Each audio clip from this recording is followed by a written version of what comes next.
चुनावी सरगर्मियों के बीच नेताओं का एक से दूसरी पार्टी में आना जाना लगा हुआ है। पंजाब, जहां आम आदमी पार्टी की सरकार है, वहां भी इस तरह की खबरें हैं। लेकिन वहां भाजपा में शामिल होने वाली एक महिला को लेकर भगवंत मान खासे नाराज नजर आते हैं। प्रशासनिक सेवा छोड़कर इस्तीफा देते ही भाजपा का दामन थामने वाली इस महिला का नाम है परमपाल कौर सिद्धू। अकाली दल नेता सिकंदर सिंह मलूका की बहू परमपाल के भाजपा में शामिल होने के बाद पंजाब के मुख्यमंत्री भगवंत मान का बयान भी सामने आया है। उन्होंने क्या कुछ कहा, कैसे इस महिला का आईएएस की कुर्सी छोड़ राजनीति में आना विवादों की वजह बन गया। नमस्कार, मेरा नाम है मेघना सचदेवा। आप मुझे देख रहे हैं लोकमत हिंदी पर।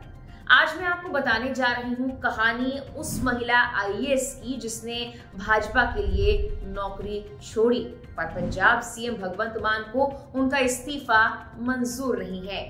आईएएस अधिकारी परमपाल कौर सिद्धू अपने पति के साथ भाजपा में शामिल हुई, लेकिन राज्य सरकार का कहना है कि परमपाल कौर सिद्धू का इस्तीफा अभी मंजूर ही नहीं किया गया है। मीडिया रिपोर्ट्स के मुताबिक सिद्धू के इस्तीफा देने के बाद उनका इस्तीफा मुख्य सचिव की ओर से मंजूरी के लिए सीएम को भेजा गया था। सिद्धू को पंजाब राज्य औद्योगिक निगम के प्रबंध निदेशक के रूप में तैनात किया गया था। इस पर सीएम भगवंत मान ने अब बयान जारी कर कहा, आईएएस अधिकारी के रूप में परमपाल कौर जी का इस्तीफा पंजाब सरकार ने स्वीकार नहीं किया है। बीबा जी को पहले आईएएस बनने की इतनी जल्दी थी, लेकिन अब पद छोड़ने की कुछ प्रक्रिया होती है। कृपया प्रक्रिया को समझे, अन्यथा आपकी पूरी कमाई खतरे में पड़ सकती है। मान ने कहा कि इस्तीफा कब और कैसे स्वीकार किया जाता है, ये सीएम का फैसला है और उनका कर्तव्य भी है। उन्होंने कहा, इसके लिए कुछ नियम, कायदे, कानून हैं जिनका हमें हर हाल में पालन करना होगा। किसी भी अधिकारी का इस्तीफा तुरंत स्वीकार नहीं किया जाता है, इनमें कुछ वक्त भी लग जाता है। हालांकि दूसरी ओर दिल्ली में केंद्रीय मंत्री पुरी का कहना है कि उनका इस्तीफा बुधवार को स्वीकार कर लिया गया। ये तो बात हुई ताजा सियासी घटनाक्रम से लेकर मान सरकार के बयान की। अब बात परमपाल कौर की, जो साल 2011 बैच की आईएएस अधिकारी है। सिद्धू ने कुछ दिन पहले भाजपा में शामिल होने की अटकलों के बीच अपना इस्तीफा दे दिया था। सिद्धू इसी साल अक्टूबर में रिटायर होने वाली थी।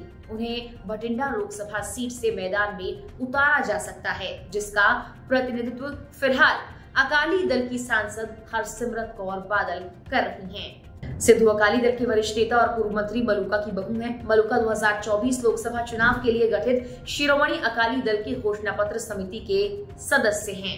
इंडियन एक्सप्रेस की एक रिपोर्ट में यह भी बताया गया कि शिरोमणि अकाली दल के नेता सिकंदर सिंह मलूका राज्य सरकार में शिक्षा मंत्री रह चुके हैं। वो शिरोमणि अकाली दल का टिकट पाने की कोशिश कर रहे थे, लेकिन उन्हें टिकट मिलना संभव नहीं था। काफी मुश्किल माना जा रहा था, क्योंकि सिकंदर सिंह मलूका की उम्र 75 साल के पार है। ऐसे में भाजपा भी शायद ही उन्हें टिकट दे। इस वजह से कयास अब ये लगाए जा रहे हैं कि परमपाल कौर सिद्धू भाजपा के टिकट पर भटिंडा से लोकसभा का चुनाव लड़ सकती हैं।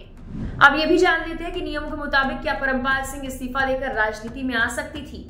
बता दें कि एक आईएएस अधिकारी को अपना इस्तीफा मुख्य सचिव को सौंपना होता है। केंद्र में कार्मिक और प्रशिक्षण विभाग किसी आईएएस अधिकारी का इस्तीफा स्वीकार करने के लिए सक्षम प्राधिकारी है। इस्तीफे को मंजूरी से पहले राज्य कैडर को नियमों का पालन करना होगा। विभाग द्वारा कोई बकाया नहीं प्रमाण पत्र प्रदान किया जाना चाहिए और अधिकारी की सतर्कता स्थिति के बारे में केंद्र को सूचित किया जाना चाहिए।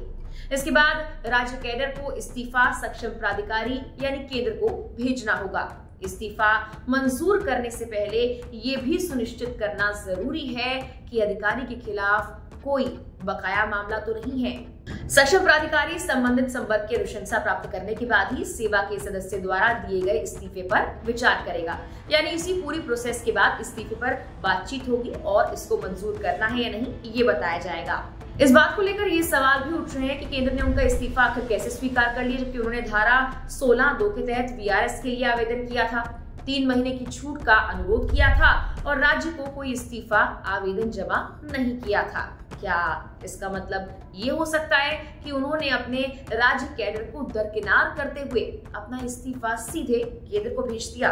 इंडियन एक्सप्रेस की रिपोर्ट कहती है कि 16(2) के तहत राज्य सरकार लाभ देने या अस्वीकार करने के लिए सक्षम प्राधिकारी है।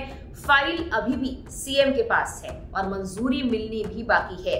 तो केंद्र ने उनके इस्तीफे का फैसला आखिर कैसे लिया? इस्तीफे पर कार्रवाई के लिए दिशा निर्देशों में स्पष्ट रूप से ये कहा गया है कि केंद्र सिर्फ संबंधित कैडर से सिफारिश प्राप्त करने के बाद ही इस्तीफा स्वीकार कर सकता है। एक सरकारी अधिकारी ने यह भी कहा है इंडियन एक्सप्रेस की रिपोर्ट में कि इस मामले में कोई सिफारिश नहीं की गई है। तो अब सवाल ये कि आगे क्या? सीएम मान ने कहा है कि सरकार परमपाल कौर सिद्धू के इस्तीफे के पीछे के कारणों की पहले जांच कर रही है।